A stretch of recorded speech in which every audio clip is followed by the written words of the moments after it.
start again. It's a rich thing.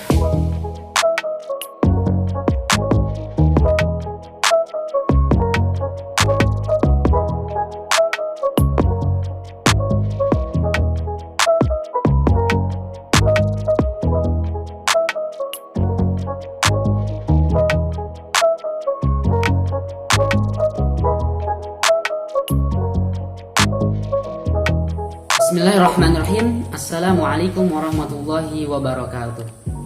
Perkenalkan, nama saya Hamdan Hadi Purnomo, Prodi Pendidikan Bahasa Arab, Fakultas Ilmu Tarbiyah dan Keguruan UIN Sunan Kalijaga, Yogyakarta. Baiklah, pertama-tama marilah kita panjatkan kehadirat Allah Subhanahu wa taala yang telah melimpahkan rahmat dan karunia-Nya sehingga kita masih dapat diberi kesempatan untuk melaksanakan aktivitas kita sehari seperti sedia kala. Salawat serta salam tak lupa kita tercurahkan kepada junjungan kita Nabiullah Muhammad SAW beserta keluarganya dan para sahabatnya yang istiqomah sampai akhir hayat mereka insyaallah. Kemudian saya berterima kasih kepada Bapak Nasiruddin NPD yang telah memberikan kesempatan kepada saya untuk dapat meresensi buku pada mata kuliah ilmu pendidikan. Yang dalam kesempatan yang berbahagia ini saya akan meresensi buku dengan judul Standarisasi Pendidikan Nasional. Adapun penerbit dari buku ini adalah Profesor Dr. H.A.R. Tilaar yang dicetak pertama kali pada Oktober 2006. Sedangkan penerbitnya sendiri adalah PT Rineka Cipta, dan buku ini terdiri dari 11 bab dan 238 halaman.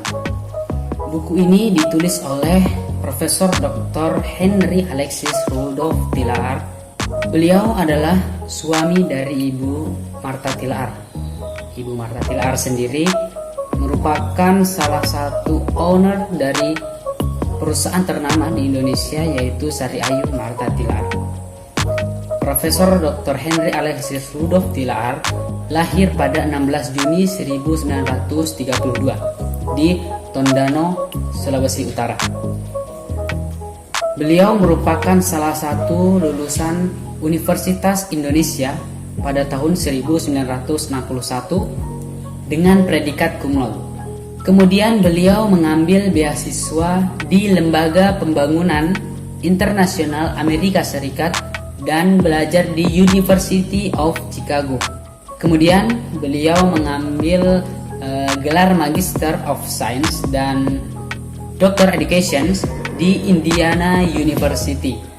Adapun keanggotaan yang diikuti oleh beliau adalah yang pertama sebagai anggota pendiri Yayasan Buku Utama, kemudian anggota pengembangan buku nasional, kemudian anggota Dewan Riset Nasional. Adapun latar belakang dari penulisan buku ini ialah kualitas pendidikan di Indonesia sejak zaman proklamasi menurun secara drastis. Hal ini diakibatkan oleh kurangnya komitmen pemerintah dalam melaksanakan amanat Undang-Undang Dasar 1945. Ada banyak hal yang dibahas mengenai pendidikan pada buku ini, tetapi saya telah merangkumnya menjadi beberapa bagian saja. Yang pertama adalah sejarah perkembangan pendidikan Indonesia.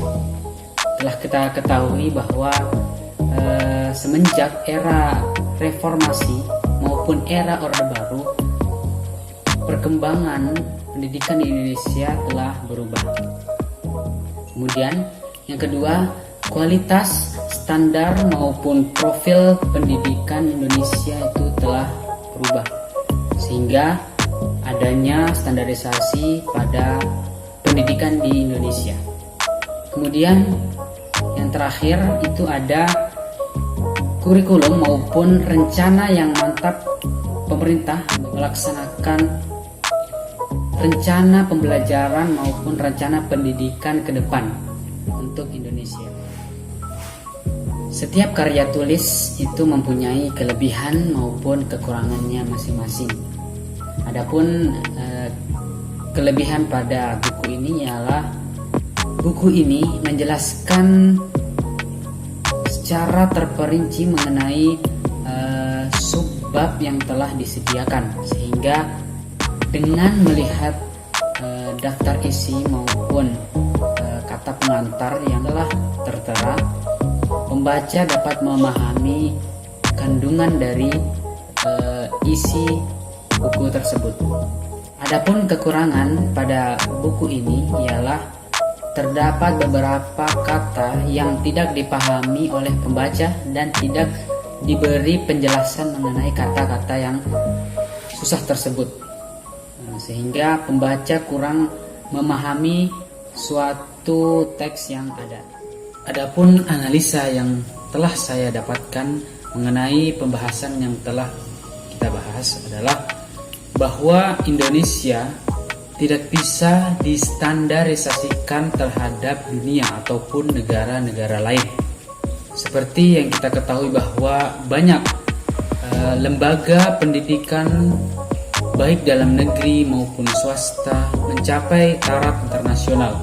Maka tidak ada lagi namanya standarisasi Indonesia bagi negara-negara lain maupun dunia. Baiklah, itulah tadi pemaparan singkat mengenai resensi buku Standarisasi Pendidikan Nasional. Semoga bermanfaat bagi kita semua, terkhusus para penonton yang telah menonton dari awal sampai terakhir video ini. Akhirul kalam, billahi taufiq wal hidayah. Wassalamualaikum warahmatullahi wabarakatuh.